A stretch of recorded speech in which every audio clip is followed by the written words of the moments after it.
Picture this. A 7-month pregnant woman stands in the doorway of her destroyed nursery, tears streaming down her face as she stares at the wreckage of her dreams. Hand-painted murals slashed with red paint, a custom wooden crib smashed to pieces, baby clothes torn and scattered across the floor like broken promises. But here's what her cheating husband and his psychotic mistress didn't know. This wasn't just any pregnant woman. This was a mother protecting her unborn child. And when you threaten a mother's baby, you've just awakened the most dangerous force on earth.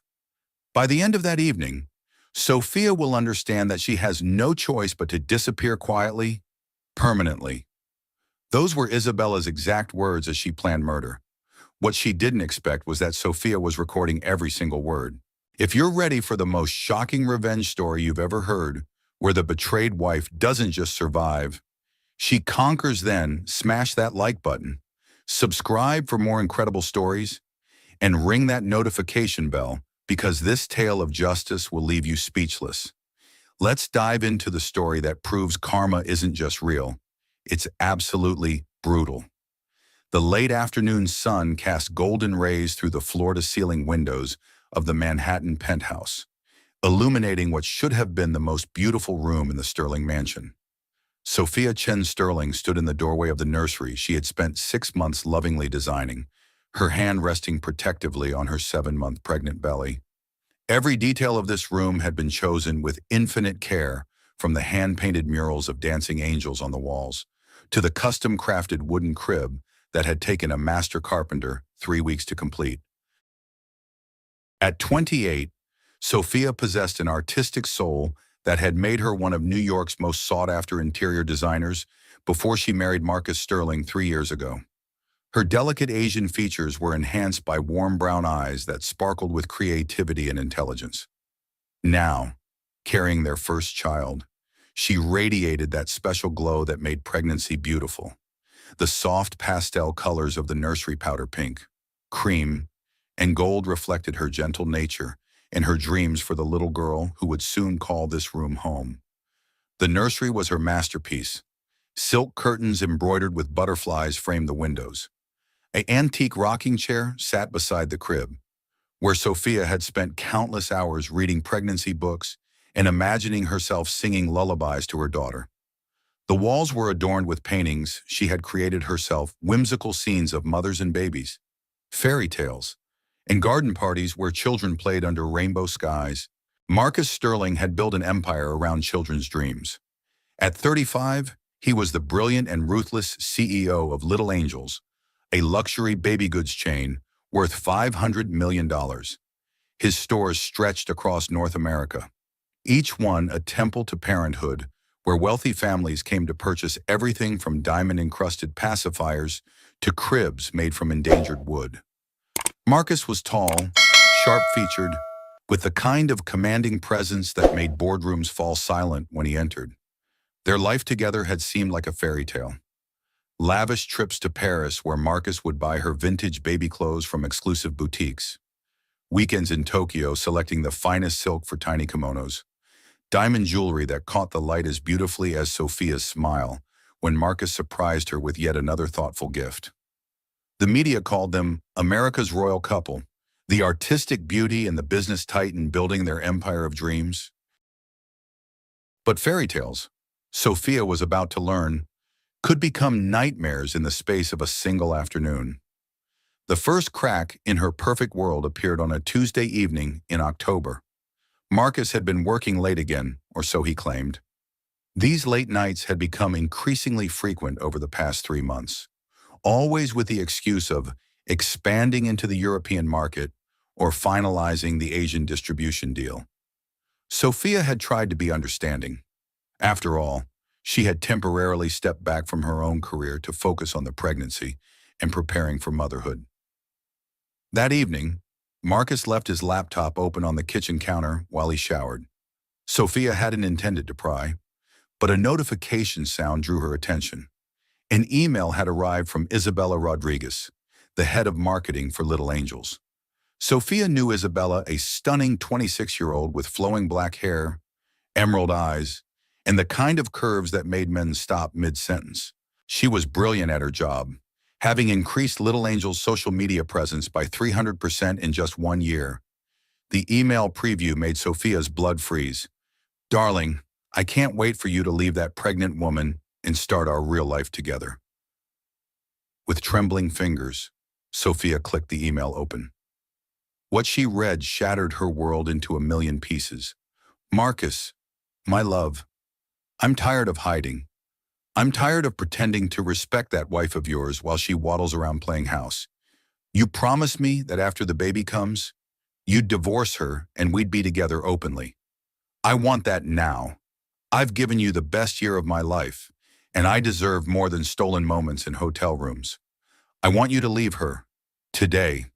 That baby doesn't need to be raised by a father who doesn't love its mother. I'll give you children, real children born from love, not obligation. The new store opening is in 3 weeks.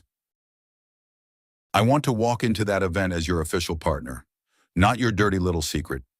Make your choice. Marcus. Her or me. Forever yours. Isabella P. S. I have a little surprise planned for your precious wife's nursery. She needs to understand that there's no place for her baby in our future." Sophia read the email 3 times, each reading making the words cut deeper into her heart.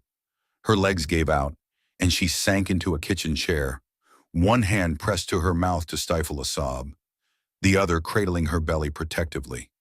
The baby kicked, as if sensing her distress. When Marcus emerged from the shower 20 minutes later, hair still damp and looking more handsome than ever in his silk pajamas, Sophia was waiting for him with the laptop open. "How long?" she whispered, her voice barely audible.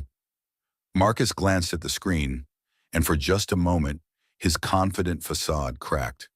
But instead of shame or remorse, his expression hardened into something cold and calculating. "How long what?" "Sophia. Don't lie to me. Not now. How long have you been sleeping with Isabella?" Marcus walked to the kitchen island, poured himself a glass of whiskey, and drank it slowly before answering. 14 months. The casual way he said it, as if he were discussing the weather, made Sophia's heart shatter completely. 14 months. But that means you were with her when we conceived the baby. You were with her during my morning sickness. You were with her when we heard the heartbeat for the first time. Sophia, you're being dramatic. Dramatic. Sophia's voice rose, echoing in the marble kitchen. Dramatic. I'm 7 months pregnant with your child, and you've been having an affair for over a year. Keep your voice down. The neighbors. I don't care about the neighbors. Sophia stood up, swaying slightly as her pregnancy made sudden movements difficult. I care about my husband. I care about our marriage. I care about our baby. Marcus finished his whiskey and set the glass down with a sharp clink. The truth is, Sophia, Isabella understands my world better than you ever have. She understands business. She understands ambition. She doesn't just sit around painting pictures of clouds and rainbows. Each word was a knife to Sophia's heart. Painting pictures. Is that what you think I do? I built a successful design business before I married you. I gave that up to support your dreams, to create a home for us. And I appreciate that. But Isabella, she challenges me. She makes me want to conquer the world. You make me want to settle. The word settle hung in the air like poison. Sophia felt as if she might collapse. But something inside her, perhaps the protective instinct of motherhood, kept her standing. What about our baby? What about the nursery I've been preparing? What about the life we planned? Marcus's expression didn't soften. The baby will be fine. You'll be a good mother. But Isabella and we're going to build something bigger than anything you could imagine. That night, Sophia lay awake in their king-size bed, listening to Marcus sleep peacefully beside her, as if nothing had changed. She stared at the ceiling, her hand moving in slow circles over her belly, whispering to her unborn daughter, "It's going to be okay, baby girl. Mommy will figure this out. Mommy will protect you." The next morning, Marcus left for work early without saying goodbye.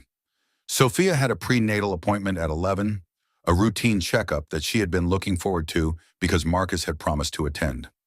She called his office, but his secretary said he was in meetings all day. Dr. Martinez, Sophia's obstetrician, was concerned about her elevated blood pressure and stress levels. "Mrs. Sterling, I need you to take things easy. This kind of stress isn't good for you or the baby." "I'm fine, doctor. Just some work pressure." "Perhaps your husband could come to the next appointment. It's important for partners to be involved, especially as we get closer to delivery." Sophia forced a smile. "He's very busy with his business, but I'll ask." After the appointment, Sophia drove through Central Park, taking the long way home. She needed time to think, to process, to figure out what to do next. The autumn leaves were turning brilliant shades of gold and red, and she tried to find peace in their beauty. She stopped at a small cafe and ordered a decaf latte, sitting by the window and watching young mothers push their strollers down the sidewalk. She made a decision. She would fight for her marriage. She would confront Isabella. She would remind Marcus of everything they had built together, everything they could still build. She was not going to let another woman destroy her family before it had even really begun. Sophia arrived home at 3 o'clock, feeling more determined than she had since discovering the email. She climbed the stairs to the second floor, planning to take a short nap before Marcus came home. As she reached the top of the stairs, she heard something that made her freeze. Music was playing from the nursery. Not the soft classical music she often played while arranging baby clothes, but loud, aggressive pop music that seemed to mock the gentle atmosphere she had so carefully created. Sophia's heart began to race. She had locked the nursery before leaving for her appointment, a habit she had developed because the room was so precious to her. Who could be inside? She approached the nursery door, which was slightly ajar, and peered inside. What she saw made her gasp in horror. Isabella Rodriguez stood in the center of the room, beautiful and terrible in a way that seemed almost supernatural. She wore a tight black dress and stiletto heels, her dark hair flowing over her shoulders like a malevolent waterfall. In her hands was a can of red paint, and she was systematically destroying everything Sophia held dear. The hand-painted murals were covered in violent slashes of red paint. The word "unwanted" was scrawled across the wall where Sophia had painted a mother holding her baby. The antique rocking chair was overturned, its delicate upholstery slashed with what appeared to be a knife. Baby clothes were scattered across the floor, torn and paint-stained. But the worst was yet to come. As Sophia watched in silent horror, Isabella raised a hammer and brought it down on the custom wooden crib, splintering the headboard that had been carved with dancing angels. "No!" Sophia cried out, rushing into the room. "Stop, please, stop!" Isabella turned, and her beautiful face was twisted with malicious satisfaction. "Oh, look, the pregnant princess has come home. Get out of my house. Get out of my baby's room." "Your baby's room?" Isabella laughed, a sound like breaking glass. "Honey, there is no room for your baby in Marcus's future. He's mine now. This whole house will be mine soon." Sophia looked around at the destruction, her hands shaking as she took in the magnitude of what Isabella had done. 6 months of work, of love, of dreams, all destroyed in an afternoon of rage. How could you do this? How could you destroy something so innocent? "Because I need you to understand that Marcus chose me, not you, not your boring suburban dreams. Me." Isabella stepped closer, her heels crunching on broken pieces of the wooden mobile that had hung over the crib. "He gave me the key to this house. He told me to come here and make myself comfortable.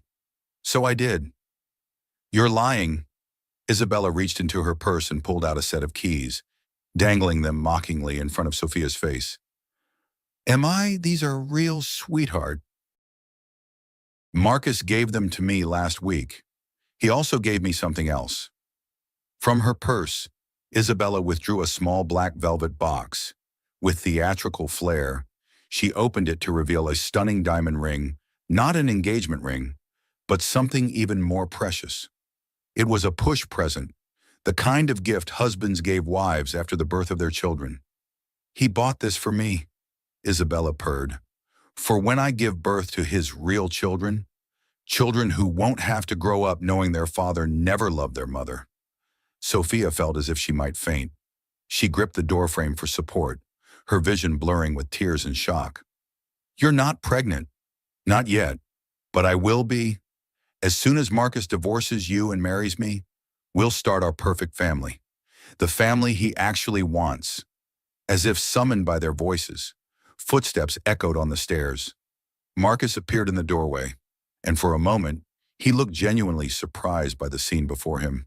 His eyes took in the destroyed nursery, Isabella standing amid the wreckage with paint on her hands, and Sophia collapsed against the wall with tears streaming down her face. "Isabella, what the hell did you do?" "I did what needed to be done," Isabella replied coolly. "I made it clear that there's no place for her or her baby in our future." Sophia looked at her husband with desperate hope.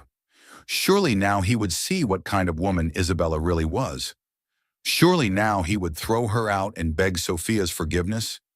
Instead, Marcus walked over to Isabella and put his arm around her waist. "You shouldn't have done this here." What if the neighbors heard Sophia's world crumbled completely? Her husband's concern wasn't for her pain or their destroyed nursery. It was about what the neighbors might think. "Marcus," Sophia whispered, "look what she did to our baby's room. Look what she did to everything I made for our daughter." Marcus glanced around the room with what appeared to be mild irritation, as if someone had simply rearranged the furniture in a way he didn't prefer. "It's just stuff. Sophia, we can buy new stuff. It's not just stuff. This was our baby's first home. These were the walls she would have stared at as an infant. This was the chair where I was going to nurse her and sing to her and—" "Sophia, you're being hysterical. Pregnancy hormones make women emotional. Dr. What's his name told us that." Isabella smirked with satisfaction. "See, baby, she's exactly as dramatic as I told you she'd be." Marcus nodded as if this confirmed something they had discussed many times. "Isabella is right. You always make everything into a big production. This is just a room. We'll hire someone to redecorate it." "Redecorate it?" Sophia's voice rose to nearly a scream. "She destroyed everything. She destroyed 6 months of work. She destroyed things I made with my own hands for our daughter. Our daughter will be fine in any room.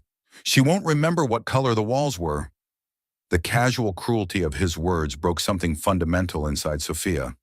She realized that the man she had loved, the man she had married, the father of her child, that man either no longer existed or had never existed at all. Isabella stepped forward, her beautiful face radiating false sympathy. "Sophia, honey, this is actually a blessing. You can start fresh. Maybe design a room that's more realistic, more appropriate for a single mother's budget." "Single mother." Sophia's voice was barely a whisper. Marcus shifted uncomfortably. "Sophia, we need to talk. About our future. About what's best for everyone. What's best for everyone is for you to throw this woman out of our house and remember that you have a wife and a baby on the way." "I have a business empire to think about," Marcus replied coldly. "Isabella understands that empire. She's part of it. You. You're just the woman who happened to get pregnant at an inconvenient time." The words hit Sophia like physical blows. She slid down the wall until she was sitting on the floor among the wreckage of her dreams, her arms wrapped protectively around her belly. Isabella knelt down beside her with mock concern. "Oh, sweetie, don't cry. I'm sure you'll find someone else eventually. Someone more suitable for a woman with your limitations." From her purse, Isabella pulled out a photograph and dropped it in Sophia's lap. It was an ultrasound image, just like the one Sophia had treasured from her own pregnancy. But this one had Isabella's name on it. "Surprise," Isabella whispered. "I'm 6 weeks pregnant with Marcus's child, the child he actually wants." Sophia stared at the ultrasound image, and suddenly everything became clear. This wasn't just an affair. This wasn't just a moment of weakness or a midlife crisis. This was a calculated takeover of her entire life. The timing is perfect. Marcus said, his voice taking on the same tone he used in business meetings. Isabella will have the baby just 6 months after yours. We can raise them together as a real family. What about me? Sophia whispered. You'll figure it out. You're smart. You'll be fine. Isabella stood and brushed imaginary dust off her black dress. We should go, darling. I have a massage appointment at 4, and then we're meeting the lawyer about, well, you know. They walked out of the destroyed nursery arm in arm, leaving Sophia sitting on the floor surrounded by the shattered remains of her dreams. She heard their voices echoing down the hallway, heard Isabella's laughter mixing with Marcus's deeper tones, heard the front door close as they left for their massage and their lawyer. For a long time, Sophia sat motionless among the wreckage. The baby kicked inside her, strong movements that seemed to say, I'm still here, Mommy. I'm still counting on you. Slowly, painfully, Sophia began to pick up the pieces. Not to clean them up, that would come later, but to examine them, to understand exactly what had been taken from her. As she lifted a fragment of the broken mobile, something caught her eye. In her purse, which Isabella had carelessly left behind in her dramatic exit, was a small recording device, the same kind Sophia had used when conducting client interviews for her design business. The red light was blinking, indicating that it was still recording. Isabella, in her arrogance and need to document her victory, had recorded everything. Sophia picked up the device and held it carefully, as if it were made of the most precious crystal. For the first time since reading that email, she smiled. Oh, Isabella, she whispered to the empty room. You have no idea what you've just done. As the late afternoon sun slanted through the broken remains of the nursery windows, Sophia Sterling began to plan. She was no longer just a pregnant woman who had been betrayed. She was a mother protecting her child, and everyone was about to learn that there was nothing more dangerous in the world than a mother who had been pushed too far. The war had begun, and Sophia intended to win. The night after Isabella destroyed the nursery, Sophia didn't sleep. She sat in the master bedroom's window seat, wrapped in a cashmere throw, watching the city lights twinkle below, while Marcus slept peacefully in their bed as if nothing had changed. The recording device lay in her lap like a weapon waiting to be deployed. She had listened to the recordings 17 times. Each playback revealed new details: Isabella's confession about the fake pregnancy test she had shown Marcus, her boasts about manipulating him into giving her access to company finances, her detailed plans for pushing Sophia out of Marcus's life completely. The stupid bitch actually thinks her little paintings matter. Isabella's voice crackled through the tiny speaker. Once I'm Mrs. Sterling, I'm turning that pathetic art studio into a proper wine cellar. And that ridiculous nursery, it's becoming my walk-in closet. But the most damning revelation came near the end of the recording, when Isabella thought she was alone in the room. Phase 1 complete. The nursery is destroyed, and she's broken. Phase 2, get rid of her permanently. Marcus is too weak to do it himself, so I'll have to arrange something. A fall down the stairs during a pregnancy complication should do it. Make it look natural. Sophia's hand moved protectively to her belly. Isabella wasn't just trying to steal her husband, she was planning to kill her. As dawn broke over Manhattan, Sophia made a decision that would change everything. She was not going to run. She was not going to hide. She was going to fight back with every weapon at her disposal. And she had more weapons than Isabella realized. The first step was research. While Marcus showered and prepared for another day of betraying his pregnant wife, Sophia used his laptop to access the Little Angel's corporate databases.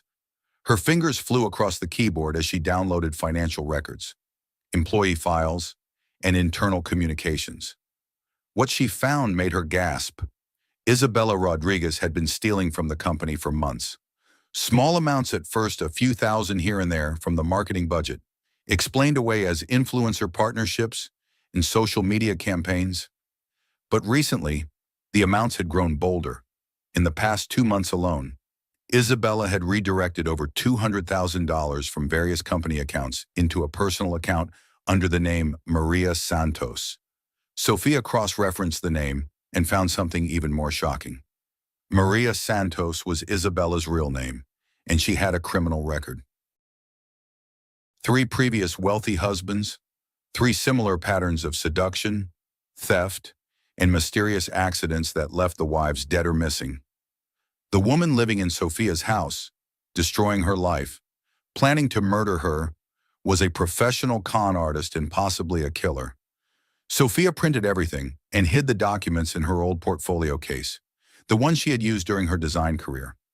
Then she dressed carefully in a navy maternity dress and pearls. She wanted to look respectable, trustworthy, like someone who deserved to be believed. Her first stop was the Manhattan District Attorney's office, where she requested a meeting with Detective Patricia Morrison, a woman Sophia had met at a charity fundraiser who specialized in financial crimes and domestic violence cases. Detective Morrison listened intently as Sophia laid out the evidence, the recording, the financial documents, the background check on Isabella Maria. Mrs. Sterling, Detective Morrison said, her voice grave. This woman you've described, we've been tracking someone matching this description for 2 years. If this is the same person, she's wanted in connection with 3 suspicious deaths and approximately $2 million in theft. What do I do? My husband doesn't believe me. He thinks I'm just jealous. First, you stay safe. Don't confront her directly. Second, you document everything. Keep recording conversations if possible. Third, Detective Morrison paused, studying Sophia's face carefully. Do you have somewhere safe to go? Family, friends she doesn't know about? Yes. My college roommate Emma lives in Boston. But I can't just run away. This is my life, my home, my baby's future. Mrs. Sterling, I understand your feelings, but no, Sophia interrupted, surprising herself with the firmness in her voice. I'm not running. I'm fighting back. I need to know what evidence you need to arrest her. Detective Morrison smiled for the first time during their meeting. I like your spirit. Here's what we need. Over the next hour, Detective Morrison outlined a plan. Sophia would continue to document Isabella's activities while staying safely out of her way. The police would begin surveillance and work on building a case, but they needed more evidence, particularly proof of the death threats and the financial theft. There's one more thing, Detective Morrison said as Sophia prepared to leave. Do you have any business connections who might be willing to help someone in Isabella's professional circle who might have noticed irregularities? Sophia thought for a moment, then smiled. Actually, yes. I think I know exactly the right person. David Park had been in love with Sophia Chen since their sophomore year at Columbia University. He was 2 years older, studying business while she pursued fine arts, and he had spent countless hours in the library pretending to study while actually watching her sketch in her notebook. He had been planning to ask her out when she started dating Marcus Sterling, the charismatic MBA student who seemed to have everything David lacked: confidence, family money, and the kind of aggressive ambition that attracted attention. David had graciously stepped aside, but he never forgot Sophia. He built his own business empire, founding Angel Dreams, a boutique chain of baby stores that competed directly with Marcus's Little Angels, where Little Angels focused on luxury and excess. Angel Dreams emphasized craftsmanship, sustainability, and genuine care for children's development. David's stores were smaller but more profitable, and his company had been steadily gaining market share for 3 years. He was in his Seattle flagship store, reviewing quarterly reports, when his assistant announced that Sophia Sterling was on the phone. Sophia's voice was soft, uncertain. I hope you don't mind me calling. I got your number from the Columbia Alumni Directory. Sophia, of course I don't mind. How are you? How's the pregnancy going? There was a pause, and when Sophia spoke again, David could hear tears in her voice. David, I need help. I'm in trouble, and I don't know who else to turn to. Within 6 hours, David was on a plane to New York. They met at a small cafe in Brooklyn, far from Manhattan's social circles where Isabella might see them. Sophia had chosen a corner table where she could sit with her back to the wall, a precaution Detective Morrison had suggested. David arrived first, his heart breaking when he saw Sophia walk in. even 7 months pregnant and clearly exhausted. She was still the most beautiful woman he had ever seen. But there was something different about her, a steel in her spine that hadn't been there in college. "Thank you for coming," Sophia said as she carefully lowered herself into the chair across from him. "Tell me everything." Sophia told him everything. The affair, the destroyed nursery, Isabella's true identity, the death threats, the financial theft. She showed him the documents, played portions of the recording, and watched his expression grow darker with each revelation. "This woman," David said finally, "this Isabella, I've heard of her. She tried to poach 3 of my key employees last year with offers that seemed too good to be true. We ran a background check and found some irregularities, so we passed on hiring her team." "What kind of irregularities?" "Financial, references that didn't check out, a gap in her employment history that she couldn't explain." David leaned forward, his voice intense. "Sophia, I want to help you. Not just because of what this woman has done to you, but because she's clearly targeting successful businesses in our industry. If she's stealing from little angels, she might come after Angel Dreams next." "What are you proposing?" David smiled, and for the first time in days, Sophia felt a flutter of hope. "I'm proposing that we destroy her before she destroys anyone else. But we're going to do it legally, thoroughly, and in a way that ensures she never hurts another family." Over the next 2 hours, they developed a plan that was both brilliant and audacious. David would use his business connections to investigate Isabella's activities across the industry. Sophia would continue documenting evidence while maintaining the pretense of being a broken, defeated wife. Detective Morrison would coordinate law enforcement activities, and when they had enough evidence, they would strike at the moment when Isabella would be most vulnerable and exposed. "There's one more thing," David said as they prepared to leave the cafe. "The Little Angels flagship store opening is in 3 weeks, the biggest event in the baby industry this year. 500 VIP guests, live streaming, national media coverage. Isabella has been planning it for months. She sees it as her debut as Marcus's official partner. What if we made it her official downfall instead?" Sophia looked at David, seeing not just the kind boy who had watched her sketch in the library, but a brilliant businessman who understood exactly how to fight this war. "David, there's something you should know. When this is over, when Isabella is gone, and Marcus, when my marriage is over, I'm going to need to rebuild my life, my career, everything. You'll always have a place at Angel Dreams. Sophia, as a partner, not just an employee, your design skills, combined with our business model, we could revolutionize the industry." For the first time since discovering Marcus's betrayal, Sophia felt genuinely excited about the future. Partners, partners, in business, and... David paused, then took her hand gently. "I've waited 8 years to tell you this. Sophia, I've been in love with you since college. I know this isn't the right time, and I know you have a lot to work through, but when you're ready, if you're ever ready, I'll be here." Sophia looked down at their joined hands, then back up at David's earnest face. "Ask me again after we destroy Isabella Rodriguez." That evening, Sophia returned home to find Marcus and Isabella in the living room, going over plans for the store opening. They were sitting close together on the sofa, Isabella's hand resting possessively on Marcus's thigh, papers spread out on the coffee table like battle plans. "Oh, look," Isabella said with false sweetness. "The pregnant princess is home. How was your day, sweetheart? More painting, more nesting." "Just some errands," Sophia replied calmly. "Doctor's appointment, grocery shopping, the usual." Marcus didn't even look up from the papers. "Sophia, Isabella and I are working. Could you keep it down? Maybe watch TV in the bedroom." "Of course. I wouldn't want to disturb anything important." Sophia climbed the stairs slowly, making sure her footsteps were audible. But instead of going to the bedroom, she slipped into the guest room that overlooked the living room and carefully positioned herself near the heating vent where she could hear every word of their conversation. "She's pathetic," Isabella was saying. "Did you see how she just accepted being dismissed? No fight left in her at all. The pregnancy has made her emotional and weak. It's better this way, easier to manage the transition." Speaking of transitions, have you signed the divorce papers yet? My lawyer is finalizing them.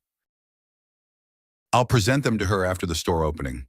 I want that event to go perfectly before we deal with domestic issues. Good, because I have a little surprise planned for the opening. Something that will make it very clear to everyone who the real Mrs. Sterling is. Sophia pressed the recording app on her phone, her heart racing as she captured every word. "What kind of surprise?" Marcus asked.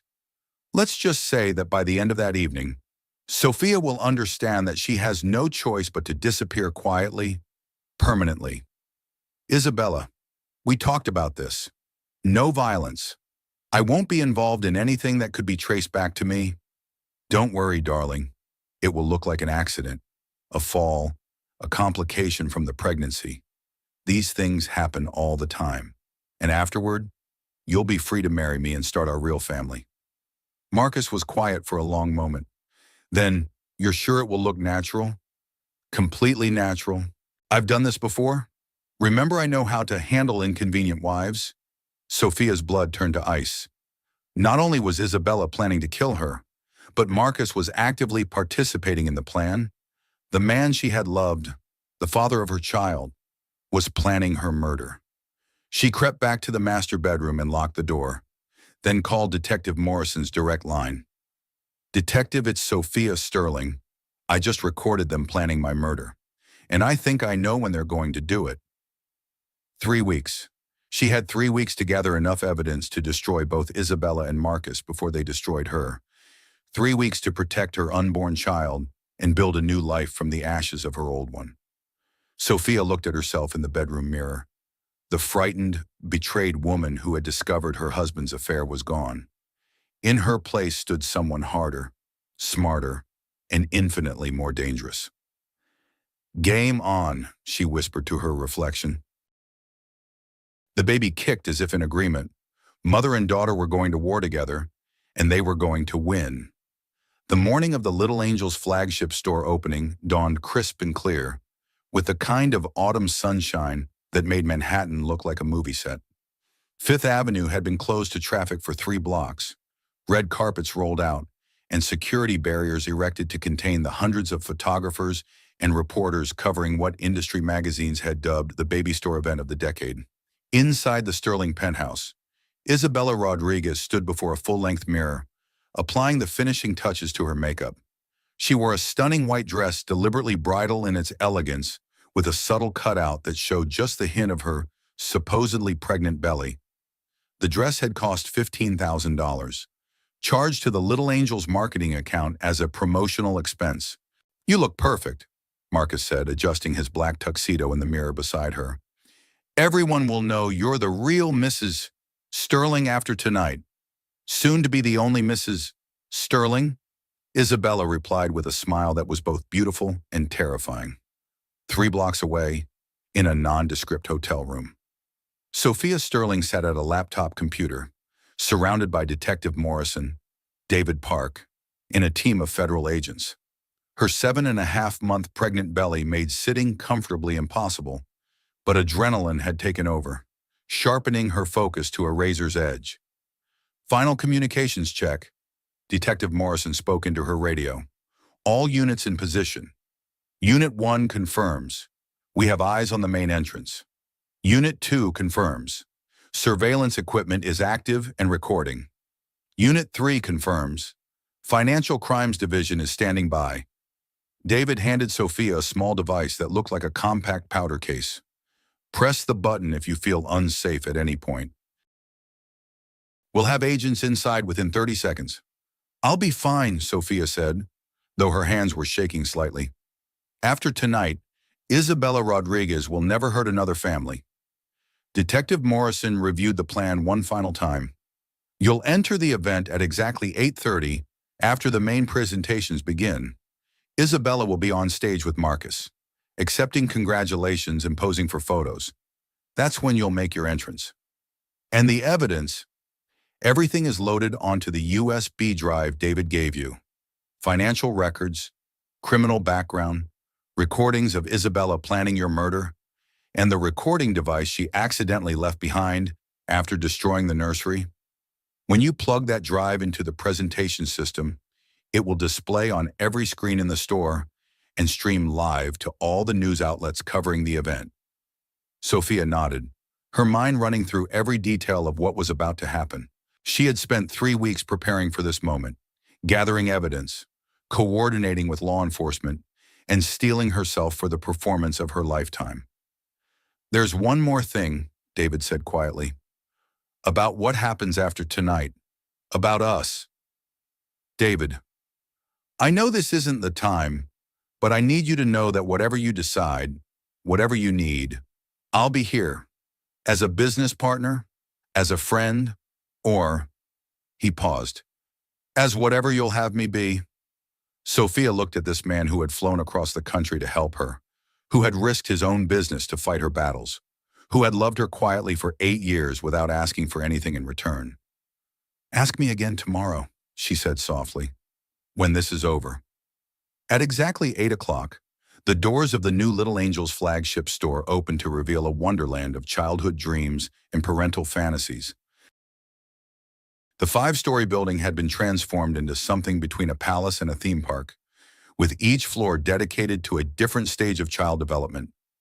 Crystal chandeliers hung over displays of diamond-encrusted cribs. A working carousel showcased high-end strollers. The walls were covered with enlarged photographs of beautiful families, all of them featuring Marcus and Isabella as the perfect couple. The guest list read like a who's who of American wealth and power. Tech billionaires mingled with movie stars. Politicians chatted with fashion designers. The press area was packed with reporters from every major news outlet. Their cameras focused on the grand staircase where Marcus and Isabella would make their entrance. At 8:15, Marcus Sterling appeared at the top of the staircase, resplendent in his custom tuxedo. The crowd applauded as he descended slowly, every inch the successful businessman celebrating his greatest triumph. Behind him, Isabella made her entrance like a movie star, her white dress flowing behind her as photographers captured her from every angle. Ladies and gentlemen, Marcus spoke into a wireless microphone, his voice carrying throughout the store and live streaming to viewers around the world. Welcome to the future of childhood luxury. Welcome to Little Angels, 5th Avenue. The crowd applauded enthusiastically as Isabella joined Marcus at the microphone. She placed her hand protectively over her belly in a gesture that was photographed by dozens of cameras. This store represents more than just business success, Isabella said, her voice sweet and innocent. It represents the dreams that Marcus and I share for our growing family. Soon, our own little angel will play in these aisles, sleep in these cribs, and grow up surrounded by the love and luxury that every child deserves. The crowd murmured with delight at this public confirmation of what had been whispered about in society circles for months. Marcus Sterling was leaving his pregnant wife for his beautiful young mistress, and tonight was their public debut as a couple. But before we continue, Marcus said, I want to take a moment to thank someone very special, Isabella Rodriguez, my brilliant marketing director and the woman who made tonight possible. Isabella, would you like to say a few words about our future together? Isabella stepped closer to the microphone, her face glowing with triumph. I want to thank everyone for being here to celebrate this new beginning. Marcus and I are building more than just a business empire. We're building a family legacy that will last for generations. And I want to be very clear about something. There is no room in our future for people who don't support our vision, our values, and our commitment to excellence. The subtext was clear to everyone in the room. The mysterious pregnant wife was officially being replaced, Isabella continued, her voice taking on a harder edge.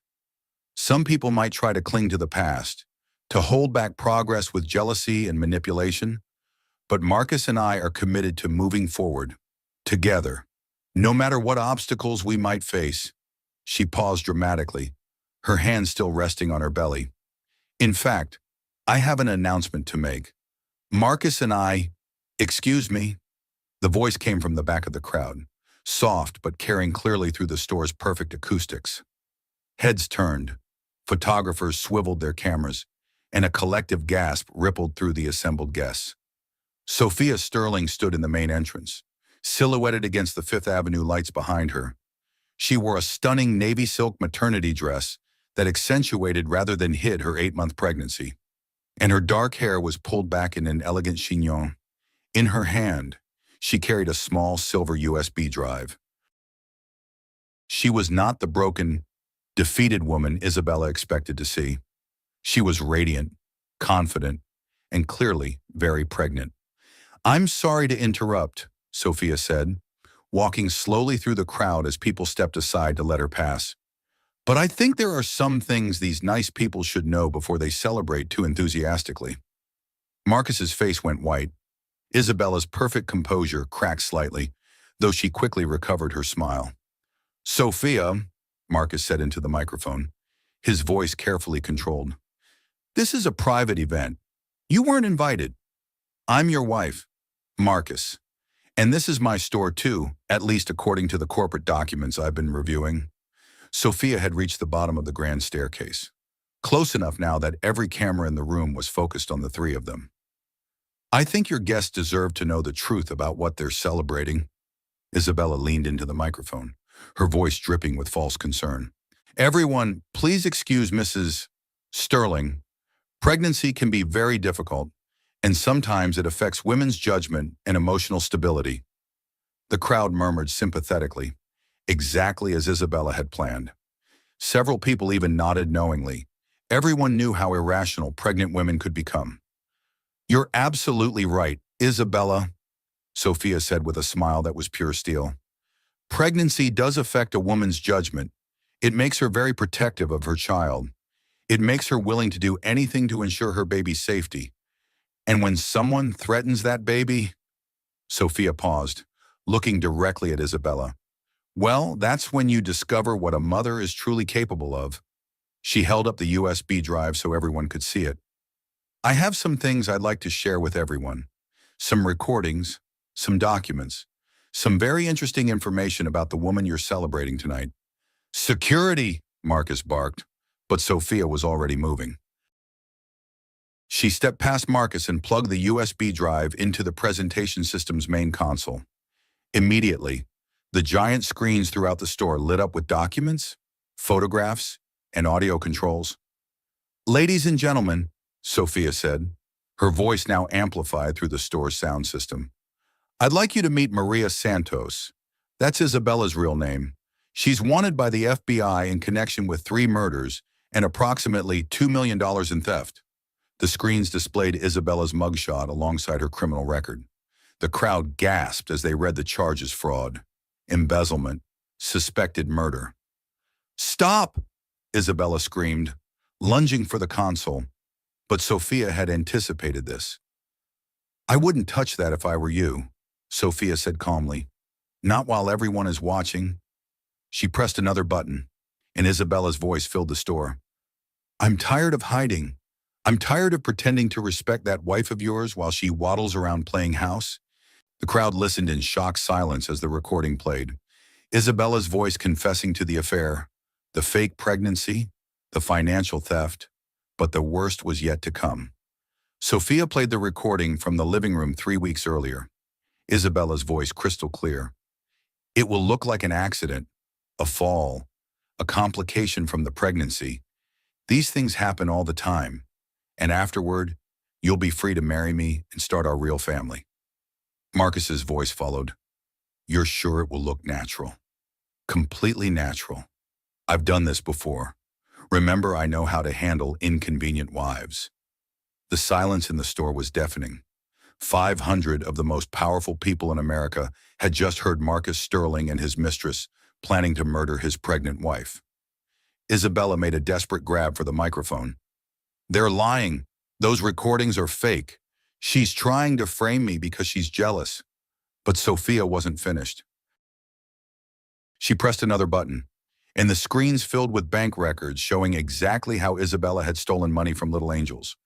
Hundreds of thousands of dollars diverted into fake accounts, fake contractor payments, fake marketing expenses.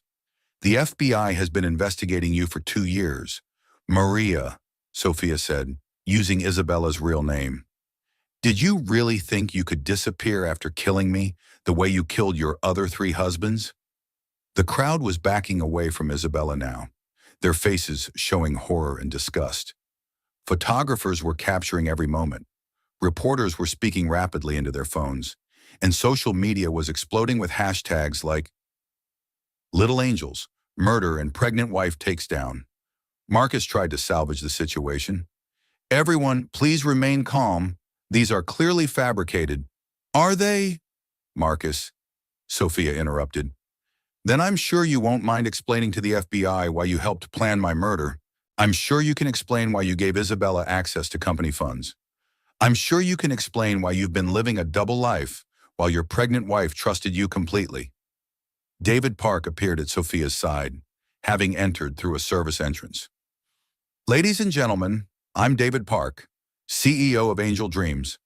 I'm here to announce that Sophia Sterling has just become my business partner and co-owner of both Angel Dreams and Little Angels. The crowd gasped again. Sophia smiled at their shocked faces. That's right, she said. While you were celebrating Marcus and Isabella's fake romance, I was buying controlling interest in this company. Every major investor pulled out when they learned about the financial fraud and the murder plot. It turns out that threatening to kill your pregnant wife is bad for business. Marcus stared at her in complete shock. That's impossible. You don't have that kind of money. I have better than money, Marcus. I have the truth. And I have friends who believe in justice. Sophia looked out at the crowd of reporters and photographers. David Park's investment firm has purchased 60% of Little Angel's outstanding shares. As of tonight, I am the majority owner of this company. Isabella was backing toward the exit now, her beautiful face twisted with rage and panic. This isn't over. You can't prove anything. I'll FBI. Nobody moved. Federal agents poured into the store from every entrance, their weapons drawn and their badges clearly visible. Detective Morrison appeared beside the main staircase, speaking into a bullhorn. Maria Santos, also known as Isabella Rodriguez, you are under arrest for conspiracy to commit murder, wire fraud, money laundering, in violation of federal racketeering statutes. Isabella tried to run, but there was nowhere to go. The store was surrounded, every exit blocked by law enforcement. She was tackled by 2 agents before she reached the door, her white dress tearing as she fought against the handcuffs. Marcus Sterling, Detective Morrison continued, you are also under arrest as an accessory to conspiracy to commit murder and as a co-conspirator in the financial crimes committed against Little Angels Corporation. Marcus stood frozen on the staircase as agents approached him, his face a mask of disbelief and terror. This can't be happening. I'm Marcus Sterling. I'm a respected businessman. You're a man who planned to murder his pregnant wife, Detective Morrison replied as the handcuffs clicked into place. Respect is something you threw away. As Marcus and Isabella were led away in handcuffs, the crowd of guests stood in stunned silence. Then, slowly, someone began to clap. Then another person joined in. Within moments, the entire store was filled with thunderous applause as 500 people gave Sophia Sterling a standing ovation. Sophia stood on the grand staircase, one hand resting on her pregnant belly, the other holding David's hand. The baby kicked strongly, as if celebrating their victory. Ladies and gentlemen, Sophia said into the microphone, her voice carrying clearly through the store and out to the millions of people watching the live stream. Little Angels will continue to operate under new management. We will be implementing new policies focused on integrity, family values, and genuine care for children and parents. And we will be donating Marcus Sterling's personal profits from the past year to organizations that support victims of domestic violence. The applause grew even louder. David leaned close to the microphone. Angel Dreams and Little Angels will be merging to create the largest and most ethical children's retailer in North America. Our first initiative will be the New Beginnings program, providing job training and support for women escaping abusive relationships. As the applause continued, Sophia felt the baby kick again, and she smiled. Her daughter would grow up in a world where justice was possible, where mothers could fight back and win, where the truth was more powerful than money or manipulation. The little girl who would have slept in the nursery Isabella destroyed would instead inherit a business empire built on love, integrity, and the unshakable strength of a mother's protection. Marcus Sterling and Isabella Rodriguez were led away to face federal charges that would put them both in prison for decades. The store that was supposed to celebrate their triumph had become the scene of their downfall, and Sophia Sterling, who had been betrayed, threatened, and left for dead, stood victorious in the wreckage of their schemes, ready to build something better from the ashes of their greed. Justice, it turned out, was the most beautiful thing of all. 6 months later, the morning sun streamed through the floor-to-ceiling windows of the new Little Angels and Angel Dreams corporate headquarters in Midtown Manhattan, casting golden light across the nursery where Sophia Sterling Park sat in a rocking chair, cradling her 3-month-old daughter, Emma Grace. The nursery was 10 times more beautiful than the one Isabella had destroyed. Instead of being tucked away in a private home, it was part of the executive floor of the company headquarters, a statement that mothers belonged in the business world, that children were not obstacles to success, but inspirations for it. Emma was perfect in every way a baby could be perfect. She had Sophia's delicate features and David's calm temperament, and she seemed to find everything in the world fascinating. Right now, she was staring up at the mobile of dancing angels that hung over her crib, a new one, handcrafted by the same artisan who had made the original, but even more intricate and beautiful. "Good morning, little angel," Sophia whispered, stroking Emma's soft black hair. "Today is a very special day. Today, Mommy and Daddy are going to show the world what we've built together." The transformation of both companies had been nothing short of miraculous. Within 3 months of Marcus's arrest, Little Angels and Angel Dreams had become the most profitable and fastest-growing children's retailer in North America. The merger had eliminated redundancies, combined the best elements of both brands, and created a company culture focused on integrity and innovation. Sophia had proven to be a brilliant CEO. Her artistic vision, combined with David's business acumen, had revolutionized everything from store design to product development. They had launched a line of eco-friendly baby furniture that was selling faster than they could manufacture it. Their New Beginnings program had provided jobs and support to over 500 women escaping abusive relationships. The company's stock price had tripled, but more than the business success, Sophia had built the life she had always dreamed of. She had married David in a small ceremony at the Brooklyn Botanic Garden, with Emma as their flower girl carried by David's sister, since she was too young to walk. They lived in a penthouse overlooking Central Park, where Emma's nursery had views of the trees and playgrounds where she would someday play. The best part was that Emma would grow up knowing she was wanted, loved, and cherished by both her parents. She would never doubt her place in the world or wonder if she was valued. "Mrs. Sterling Park." David's voice came from the doorway, still formal during business hours, even though they had been married for 2 months. "The press conference is ready to begin." Sophia looked up at her husband and felt the same flutter of happiness she experienced every time she saw him.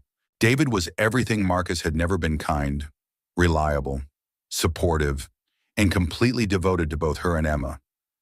He had legally adopted Emma before their wedding, insisting that she needed a father who would always put her first. "How do I look?" Sophia asked, standing carefully. She wore a stunning navy suit that perfectly balanced professional authority with maternal warmth. Her hair was styled in an elegant updo, and she wore the pearl necklace David had given her as a wedding gift. "Like the most powerful woman in New York," David replied, then smiled. "And the most beautiful." They walked together through the executive offices, past walls covered with photos of happy families, inspiring quotes about motherhood and success, and framed articles about the company's remarkable turnaround. Employees smiled and waved as they passed genuine smiles from people who were proud to work for a company that valued integrity. The press conference was being held in the main showroom of their flagship store, the same location where Isabella Rodriguez had been arrested 6 months earlier. But today, the room was filled with celebration rather than scandal. Representatives from business magazines, parenting publications, and major news outlets had gathered to hear Sophia's announcement about the company's expansion plans. As Sophia took the stage, carrying Emma in her arms, the assembled reporters rose to their feet in applause. The story of her triumph over betrayal and near murder had captivated the nation, inspiring millions of women and fundamentally changing conversations about corporate ethics and family values. "Thank you all for being here," Sophia began, her voice clear and confident. "6 months ago, I stood in this same spot as a pregnant woman whose life was being destroyed by people I trusted. Today I stand here as a mother, a CEO, and living proof that justice, integrity, and love are more powerful than greed, betrayal, and evil." The audience applauded enthusiastically. Emma, comfortable in her mother's arms, gurgled happily at the lights and cameras. "When Isabella Rodriguez destroyed my nursery, she thought she was destroying my future. When she planned to murder me, she thought she was clearing the way for her own success. What she didn't understand is that mothers are the most dangerous opponents in the world, not because we're violent, but because we're relentless in protecting our children." Sophia looked down at Emma, who was reaching for the microphone with chubby little hands. "This little girl will grow up in a world where companies are held accountable for their actions, where families are valued over profits, and where women can build empires while raising children. She will inherit a business built on the foundation of her mother's refusal to accept injustice." David joined Sophia on stage, placing his arm around both his wife and daughter. "Today, we're announcing the opening of 50 new Little Angels in Angel Dream stores across North America," David said. "Each one will include a child care center for employees, a community space for new mothers, and a donation center for families in need. We're proving that business success and social responsibility aren't just compatible, they're inseparable." A reporter raised her hand. "Mrs. Sterling Park, what would you say to other women who might be facing similar situations? Betrayal, abuse, threats?" Sophia considered the question carefully. "I would tell them that they are stronger than they know, that they deserve better than they're receiving, and that there are people who will help them fight back. I would tell them that justice might not come quickly, but it will come if they're persistent and smart about pursuing it." She paused, looking directly into the cameras that were broadcasting live around the world. "Most importantly, I would tell them that surviving betrayal isn't enough. You have to thrive beyond it. You have to build something so beautiful, so successful, and so meaningful that the people who tried to destroy you realize they only made you stronger." Another reporter called out, "Have you had any contact with your ex-husband or Isabella Rodriguez since their arrest?" Marcus and Isabella are both serving lengthy federal prison sentences. Marcus was convicted of conspiracy to commit murder, fraud, and racketeering. He received 25 years. Isabella, or Maria Santos, as her real name turned out to be, was convicted of murder, attempted murder, fraud, and running a criminal enterprise. She received life in prison without parole. Sophia's voice remained steady and professional, showing no emotion as she delivered this information. "I received one letter from Marcus about a month after Emma was born. He wrote to say that he was sorry for everything he had done and that he hoped Emma would grow up to be as strong as her mother. I didn't respond. My daughter and I have moved forward with our lives, and we have no intention of looking backward." The final question came from a young female reporter. "What advice would you give to young women who want to have both successful careers and families?" Sophia smiled, kissing the top of Emma's head. "I would tell them that it's not only possible, it's powerful. Being a mother doesn't make you weak or distracted or less capable in business. It makes you fierce, focused, and absolutely unstoppable. When you're building something for your children, when you're creating a better world for them to inherit, there's no limit to what you can achieve." As the press conference ended and reporters filed out to write their stories, Sophia and David returned to their offices with Emma. The baby was getting sleepy, So Sophia settled into the rocking chair in the executive nursery while David reviewed the afternoon schedule. "The board meeting is at 3, he said, sitting on the arm of the rocking chair. "The architects want to present the designs for the Chicago flagship store at 4, and we have dinner with the investors from the London expansion at 7. Sophia murmured, watching Emma's eyes flutter closed. "And somewhere in there, I need to pump milk, review the quarterly reports, and approve the new ad campaign."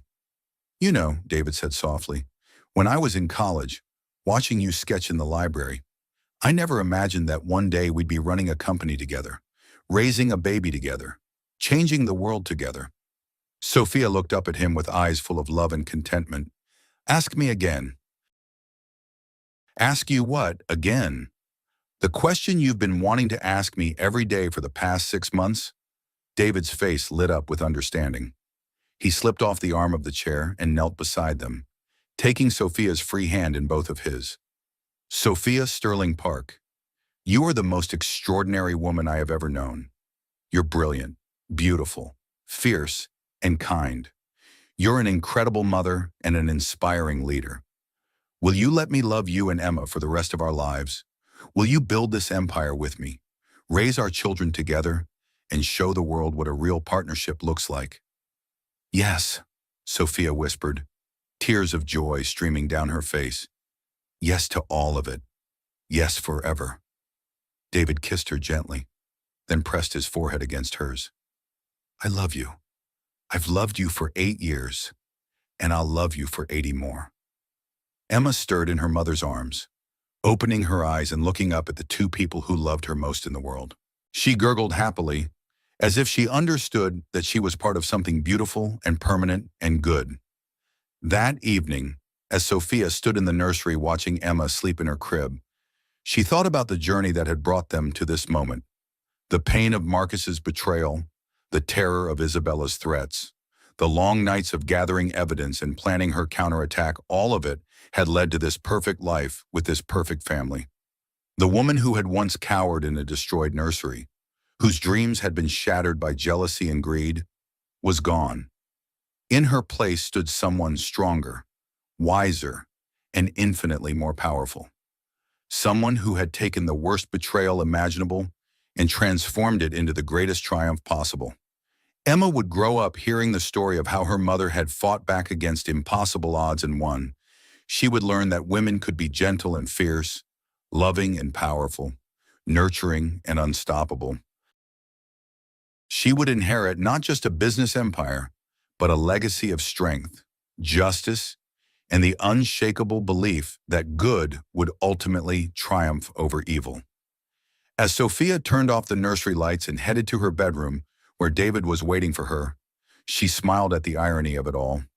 Isabella Rodriguez had thought she was destroying Sophia's future when she ruined that first nursery. Instead, she had awakened a sleeping giant, and now the whole world knew exactly what happened when someone was foolish enough to threaten a mother's child. They lost everything, and the mother won it all.